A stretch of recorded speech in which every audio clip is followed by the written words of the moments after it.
On the 15th of August 1998, two boys were born in St Mary's Hospital in Manchester to two sets of doting parents, Mike and Paula Wilson and Dave and Susan Temple. The funny thing is these parents both lived next door to each other.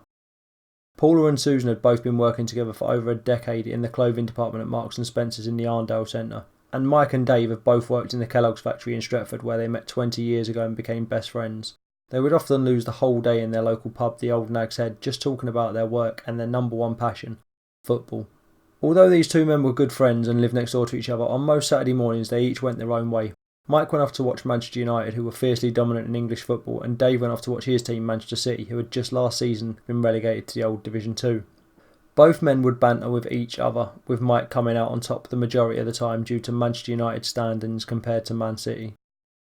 Mike named his son George after the legendary Manchester United forward George Best, and Dave named his son Bert after the legendary Manchester City goalkeeper who played at the final 15 minutes of the 1956 FA Cup final with a broken neck. This year was not going to be any plain old ordinary year for these two dads, nor for the two eagle-eyed boys who were taken to every game their retrospective fathers could make it to. As some of you viewers will have already clocked on, this was the year Manchester City started their comeback to the big time, eventually leading to consecutive promotions back to the Premier League after an eventful playoff final at the old Wembley against Gillingham, leading them to win 3-1 on penalties after a 2-2 draw. And as usual, any accomplishment Manchester City made was typically overshadowed by their always successful neighbours at Manchester United, who went on to have what is still considered their most successful season in their history by winning the treble of the Premier League, the FA Cup and the Champions League. Fast forward 17 years and it's 2015. For the past 17 years the boys have been inseparable, just like their fathers were. They played together, went to school together, and their love for football, which started with their fathers taking them to the games, grew and grew. They both played for the same local youth team and actually became pretty good footballers, but as much as they enjoyed playing football, they wanted something more. They wanted to learn more and so embarked on a new journey to learn about the tactical and technical side of the game as managers. This is where the twist comes in. You see, as much as they loved their teams, they never really grew a hatred for each other's teams, with them being so close. They both respected the other team. In fact, Bert had grown up wishing that Man City had an Alex Ferguson kind of manager, watching them gain all that success. He even idolised the Scottish manager and wanted to be just like him. George, on the other hand, had seen Manchester United on a bit of a decline in recent years and was a big fan of Bayern Munich manager Pep Guardiola and wanted to model himself on the modern Spanish coach. And so they both embarked on their new journey together, their FA coaching badges. 4 years later, it's now 2019. Both boys, now aged 21, had earned their FA Pro badges, and 2 years ago, both got a job at academy level at their respective clubs. But their chances would come sooner rather than later. Pep Guardiola, now at Manchester City, stepped down as manager as he felt he had taken the club as far as he could and miraculously put young Bert's name forward to take the job, stating that he showed the promise and desire needed to keep this Man City team pulling in the right direction. And as if by fate, Manchester United had just sacked Ole Gunnar Solskjaer and, failing to find the right manager since Fergie's reign, were looking to try something a bit different. They had heard whispers of this upcoming coach who had modelled himself on Pep Guardiola, and after looking at other candidates decided to keep appointment in-house and go with the young manager who could breathe some fresh ideas into the once successful club. Both boys were about to embark on the chance of a lifetime, and for the first time in their lives they were going to be the best of rivals. What is up, guys and girls, and welcome to a brand new experiment on my channel. You are watching the best of rivals. So we're going to take a quick look at Bert Temple and George Wilson, the new Manchester City and Manchester United managers, and we're going to look at their attributes, and then we're going to go one season ahead to see how they did in this episode. Just the one season. The next one will probably be 10 seasons later, and then another 10 seasons later maybe. I haven't quite decided on that yet, but we'll see how that goes. So, Bert Temple, manager of Man City. He's got his Continental Pro licence, but he has only ever a 1.5 star reputation. We want them to build their reputations up as much as possible. And obviously, no matter what jobs they go for, if they've got big clubs, if they're at big clubs, then they'll always be rivals in either the Europa League or the Champions League or some sort of league. So that's what we want. So he's on £30,000 a week. Obviously, they've played no games yet. His first job in management. He's content with life at the club he loves. His tactical style is control possession. 4-1-4-1 DM wide is the preferred formation, and a direct playing style. No short-term or long-term plans. We have a 16 attacking, 14 defending, 15 fitness, 15 mental, tactical 17, technical 14, working with youngsters 16, adaptability 17, determination 18, level of discipline 17, man management 14, motivating players is 17, judging player ability is 16, player potential is 16, staff ability is 13, negotiating 15, and tactical knowledge is 18. Don't forget, he has based his whole coaching career and wished that Man City could have a manager like Alex Ferguson. So this is what he is based on. He has got a bit more experience in his locker due to watching Alex Ferguson for so long. There's not much difference between them. He's got Alex Ferguson's stats from, I think, FM10, which was the last one I had with Alex Ferguson in, I think. So we took him off them. It wouldn't really make much difference if it was a year later or, but we looked at it on FM10 because I knew Alex Ferguson would definitely be on there. I didn't want to upload games and then realise he's not on that one. And I couldn't remember what year he thinking. I could have just googled it actually thinking back, but I didn't. Anyway, that's neither here or there. So Bert Temple is based on Alex Ferguson, and he is going to be Manchester City's manager for the time being. George Wilson at Manchester United. There we go. He's got a few lesser stats, but he's based on a newer manager. Pep Guardiola is good, but he's not as experienced. He hasn't gone as many years as Alex Ferguson had. So his stats are a little bit lesser, but they're still very, very good and still enough to do what he needs to do. He's got a Continental Pro licence as well, 1.5-star reputation. He should still be able to become better with these attributes.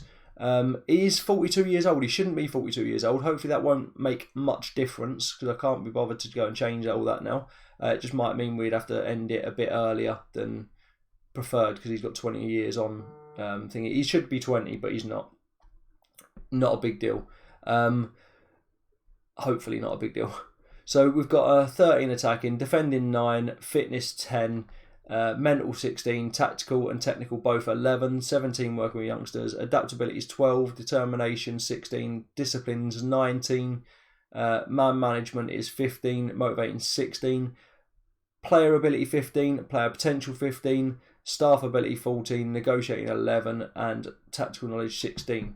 Tactical style gegenpress, preferred formation 4-4-2, and a long playing style. No short-term or long-term plans, and content with life at the club he loves. So they've both got 10 or 20 loyalty, the highest loyalty they can get.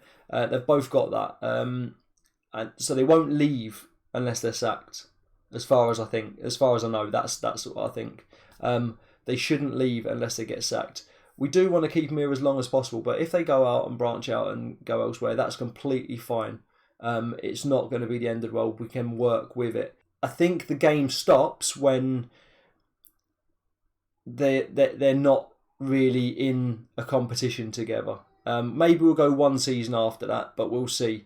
At the end of the day, we're going to just go with it from now. So we are going to go 1 year into the future, and I'll see you back very soon. So here we are.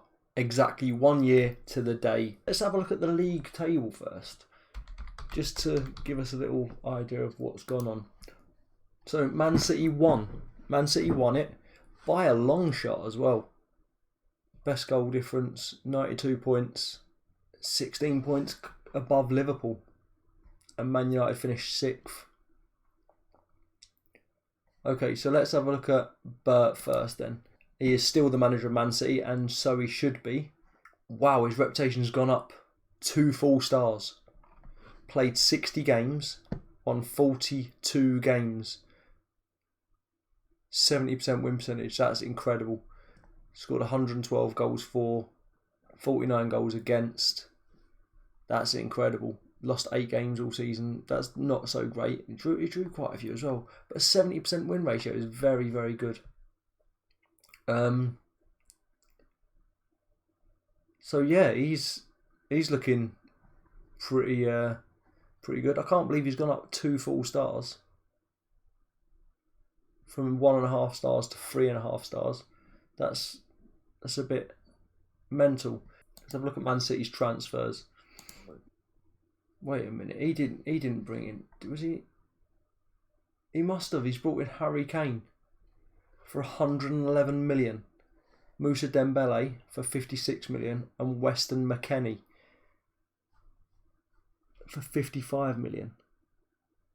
That's pretty big impact. That Zinchenko's gone to Newcastle on loan, and Jack Harrison joined Fulham for 5.25 million. I'm sure I've signed him for my Arsenal team. That's a crazy amount of money. And now he's playing for Man City. Let's see how we did for Man City. Has he only just signed this? Yeah, they've only just signed. They haven't played any games for Man City yet. So they've signed this transfer window. Okay, so the next version of this is going to be interesting. Dembele, Harry Kane and McKennie. That's very, very interesting. Okay. Let's go and have a look at George Wilson. See if he's still in a job. He finished 6th. He's got him into... He's still the job Manchester United manager. He's gone up one full star. So it's not too bad. 58%. It's still not a bad... Anything over 50 really is pretty good. Don't forget this is their first managerial job. 58%. I think actually 58% for a Man United manager at the minute is pretty impressive. He's won 33 games of 56. Okay, let's have a look at their transfer history. No-ins. Few outs. Fosu Mensah to Burnley on loan. Okay. Max Taylor to Ebbsfleet on a free. Okay, that's interesting. Oh, hang on. Let's have a look. See, this is what we need to do. We need to go back to the Man City one. Yeah, I know what we're doing. So they've signed Diego Jota for 59 million last season. Let's see how he did for him. That's last season. Why isn't he? Oh yeah, there we go. 14 goals in 35 appearances. Keep forgetting I've got a different thing now. It's not bad. Not bad going. Okay. And Mate, how's he done? He is a central midfielder or a defensive midfielder. He's only played 8 games for him. Okay, that's not as big as Man City's signings, but I guess it's different type of manager, isn't it? Andreas Pereira's gone out on loan. Chung has gone out on loan. Angel Gomez has gone out on loan. Okay, let's go back to Man City just to have a look at their transfers from last season, because we did. There we go. Stefan Savic from Atletico Madrid. How did he do? Central defender, 24 appearances. Okay, he's alright, and he's 16 marking. Got some decent stats there. Very good physicals and mentals. Unuvar from Valencia. He made no appearances yet. Left midfielder from Valencia. Why did I say Valencia? Ajax. And Cherky from Lyon, who's also made no appearances. So he's keeping up with the whole Man City thing in bringing players in to stop them scoring past us. Spent 32 million and they've barely played. So that's pretty impressive. However, this season, that is pretty impressive. So when he first came in, the first thing he did was loan Scott Carson from Derby. Hired John Bosman as a coach. So brought Savic in. Runners up with the Community Shield. Knocked out by Everton in the 4th round of the Carabao Cup. They qualified. Won the English FA Cup 3rd round against Newcastle, obviously.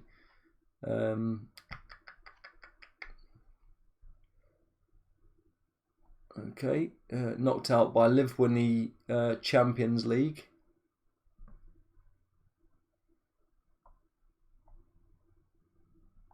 Got manager of the year. Won the Premier League. Come runners up in the FA Cup.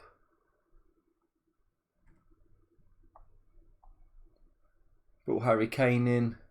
So you got manager of the year and manager of the month for May. Brought in some players. George Boateng as under 18s assistant manager. Okay, awards.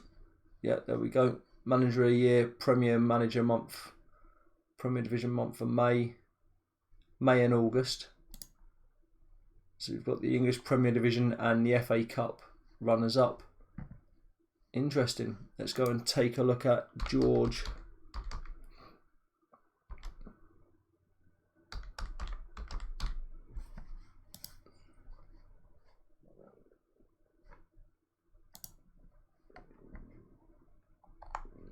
So he was knocked out by Arsenal in the fourth round of the Carabao Cup. Knocked out by Tottenham in the FA Cup quarter-final and finished 6th in the Premier League. Okay, any awards? No awards won. Okay. So that's basically all we've got time for in this episode, guys. If you've enjoyed it, hit that like button. If you're new around here, subscribe, hit that notification bell so you don't miss any future uploads. From now on, I think we're going to go in 10-year installments, probably. Maybe not. I haven't decided yet, but we'll see how it goes. If you want to hit me up in the messages, drop me a message in the comment section and I'll definitely try and get back to you as soon as I can. Thank you so much for watching, guys. You've been brilliant. I've been Kylex. Peace out.